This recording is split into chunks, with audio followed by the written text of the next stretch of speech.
নমস্কাৰ দৰ্শকবৃন্দ, চাওকচোন আমাৰ কাইদেউ নিজৰ কৰ্মৰে নিজৰ ভৰিখিনি তেওঁ চাগে কাম নকৰে, যিহেতু ময়ো সোধা নাই, সুধিমগৈ। তেওঁ নিজৰ কৰ্মৰ বলত নিজৰ জীৱিকা পথ বাছি লৈছে। এই ওপৰত যিখিনি ঝাৰু দেখিছে তেওঁ নিজে বনাইছে চাগে, সেই বিষয়েও আমি সুধি ল'ম। তাৰ আগতে তেওঁৰ ব্যৱস্থাপনা চাওক। তেওঁ মই জনামতে সুদূৰ আমাৰ 7 মাইলৰ পৰা পাইছেই বুলি মই শুনিলোঁ, কিন্তু তেওঁৰ মুখতে এই গোটেইখিনি আমি সুধি লওঁ, বিতংভাৱে আমি শুনি লওঁ। সৰ্বপ্ৰথমে তেওঁৰ এই দৃশ্যটো চাই লওক। ময়ো কিবা এটা কামত ওলাইছিলোঁ, কিন্তু তেওঁক দেখি মই থমকি গ'লোঁ আৰু আচৰিত হ'লোঁ। তেওঁ যে এই কষ্টৰ বলত এই ঝাৰুখিনি সাজি লৈছে আৰু নিজৰ কৰ্ম নিদৰ্শনটো আমাৰ সমাজৰ কাৰণে দেখুৱাই দিলে যে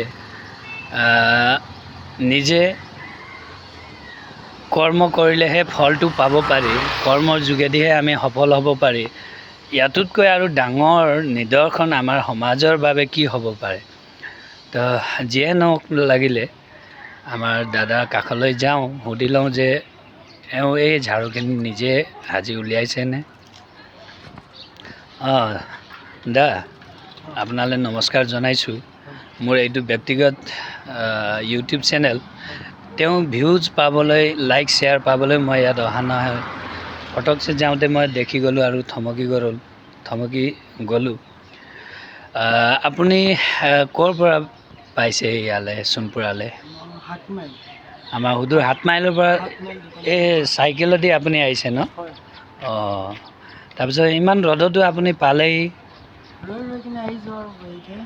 হয়, য'ত চাহ পাইছোঁ তাতে অলপমান ৰখিছোঁ। হয়, ৰাইজেও কিছুমান এটা লৈছে ঝাৰু, তাতে অলপমান আৰাম পাইছোঁ। ৰাইজে লৈছে ন? বহুত ভাল। আমাৰ এই দাদা আপোনাৰ নামটো? শ্ৰী মৃদুল মৰাণ। শ্ৰী মৃদুল মৰাণ ন?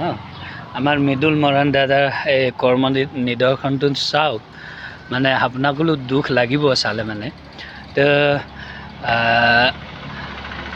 মই সদাশয় ৰাইজক এই আমাৰ মৃদুল মৰাণ দাৰ ঝাৰুখিনি ল'বলৈও অনুৰোধ জনাইছোঁ, যিহেতু তেওঁ ভৰিখিনি চাগে কিবা প্ৰব্লেম হৈছে।